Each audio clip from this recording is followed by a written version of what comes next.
Hey, what is up, Slime Pack Nation? In today's video, we're gonna be talking about a little bit of money. But before we get into this video, make sure y'all go ahead and like this video, subscribe to the channel if you haven't already subscribed, and leave a comment after the video is over with. I already know this video is gonna get, you know, half hate, half love, because some people don't like whenever you talk about, you know, the money side, and then some people do like it. Now, I'm not making this video to brag or anything. I kind of like make videos to show my journey, and then I make videos that I was looking forward to whenever I was in training to get my experience. Those videos kind of like motivated me in a way, and also it put me in a ballpark of like, okay, if I do decide to go lease, okay, I got a possibility of still bringing home this even after paying for this and this. And then this video could be helpful to somebody who's wanting to go lease, and then you hear about all the deductions. Maybe you might decide to change your mind and not go lease and just go company. So hopefully this video helps some people out. I will be reviewing this week's settlement. And let's jump straight into it. I'm not gonna make this video too long, so let's jump straight into it. Okay, so we about to get into the lows, how much they paid, the total miles and everything. I'm gonna be looking at the stuff on my phone, and then I'm gonna pop it up there on the screen so y'all can see. But we're gonna start out with this first load. This first load was a Walmart load, and it was a total of 1,209 miles. It paid $2,614.27. Down there below, you'll see the line haul, tolls, fuel surcharge. Now, with the fuel surcharge, you do not have to put that much in fuel. For those of you that, you know, not working at Prime and don't know about the fuel surcharge, a lot of times you don't have to put that much, and what you got left over, that goes back to your revenue. Like, I think for this load, I didn't put nothing in fuel because on my last load, I had used all that fuel surcharge, and that filled me all the way up. So I didn't need no fuel for this load. So all that fuel surcharge went to my revenue. Now, moving on to the second load. The second load, it was a total of 728 miles. Empty miles says 0 because that was a repower. That means somebody brought the load to me, and then I took it to the delivery. That paid a total of $1,611.02. You know, y'all kind of get the routine here. The line haul and the fuel surcharge. I think I did put some fuel in with this load. Now to the third and final load that's on this pay period. It was a total of 703 miles, and it paid a total of $1,694.76. Fuel surcharge, $263. And yeah, that was the last load for this week's pay period. I had another load, but it didn't get to make it before the pay period cut off. I didn't worry about getting that pushed through. So I'm going to pause the video right here just to say that I already know that in the comment section there's going to be plenty of those. Oh, I wouldn't get out of bed for that.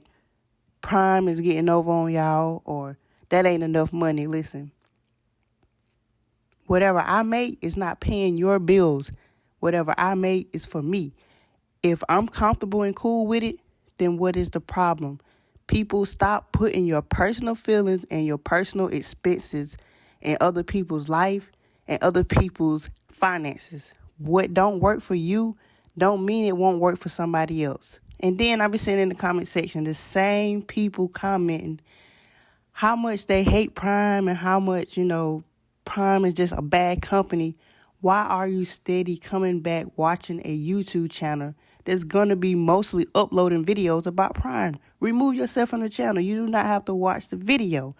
But if you're still watching the video, I thank you. But just remember, what don't work for you doesn't mean it won't work for somebody else. And also, I be paying attention to like the Prime groups, and some people really be feeling like just because they got a bad experience and they not making enough money that everybody else should be experiencing the same thing. Just because you have a bad week, that doesn't mean that I'm going to have a bad week.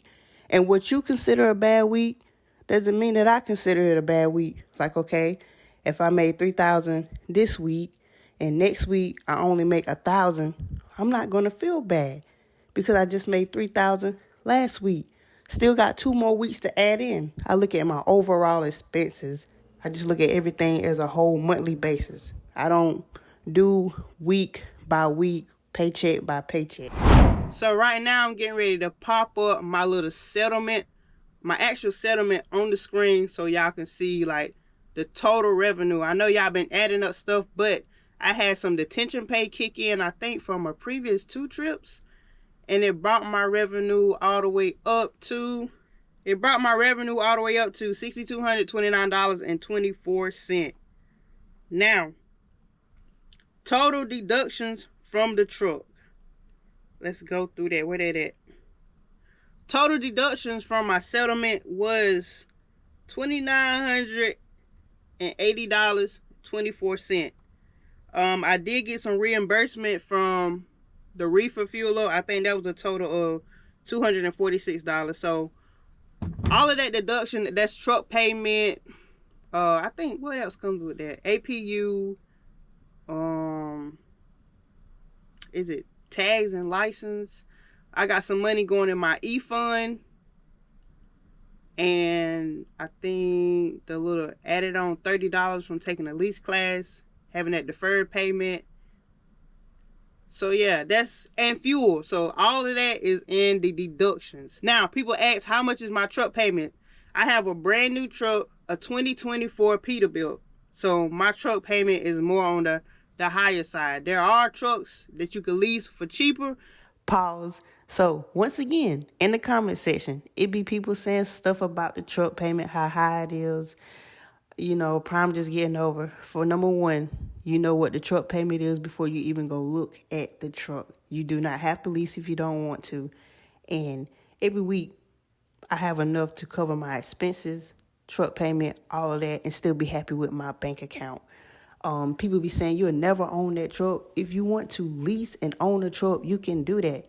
And people say something about the, it's a big balloon payment. Prime's balloon payment is only $100, I think.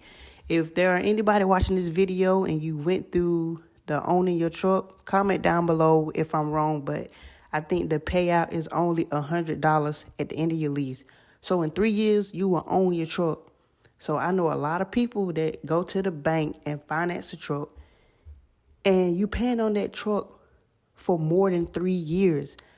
But I'm not going to get too much into that. And I just want to say one more thing. There are other companies whose lease payment is cheaper, but their balloon payout, I ain't going to say the company, theirs was like $50,000. So would you rather just pay a little more weekly and you can own your truck faster, or have to worry about paying that big payout at the end of your lease?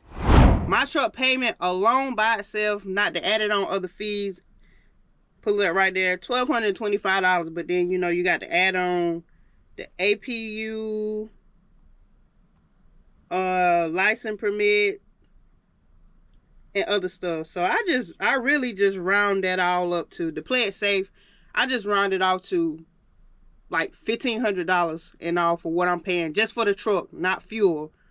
I'm not quite sure if it's actually $1,500, but that's what I rounded out to myself. So with all of that taken out, added in, a total of $3,423.49 it was deposited into my bank account. Now, of course, you got to pay taxes off of that. But then, of course, there's so much stuff you can write off on your taxes.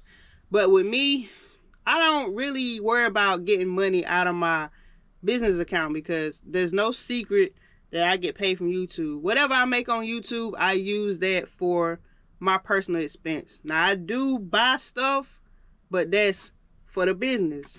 So that's how I go about things. Right now, I feel that I'm doing pretty good. My business is doing pretty good. For me, you know, everybody, you know, these numbers may not work for you. But then, you know, every week, these numbers are not the same. Some weeks, these numbers are higher. Some weeks, these numbers could be lower. It all depends on, some people say it all depends on your fleet manager. But then it depends on how good you run your truck and how much you willing to run. I hear a lot of people say, oh, I ain't gonna go there, I ain't gonna do this, oh, I ain't gonna accept that load for this. You know, me, whatever he send me, I've been accepting it, and everything that my fleet manager been sending me has been a 10 out of 10. Like, yeah, I ain't got no complaints. Maybe I'm just, you know, maybe I'm just the chosen one, you know. But hopefully y'all like this video. Leave a comment down below if you got anything you want to ask that you don't want to comment down below. Email me at slimepack392@gmail.com, and subscribe if you haven't already subscribed, and I will see y'all on the next video.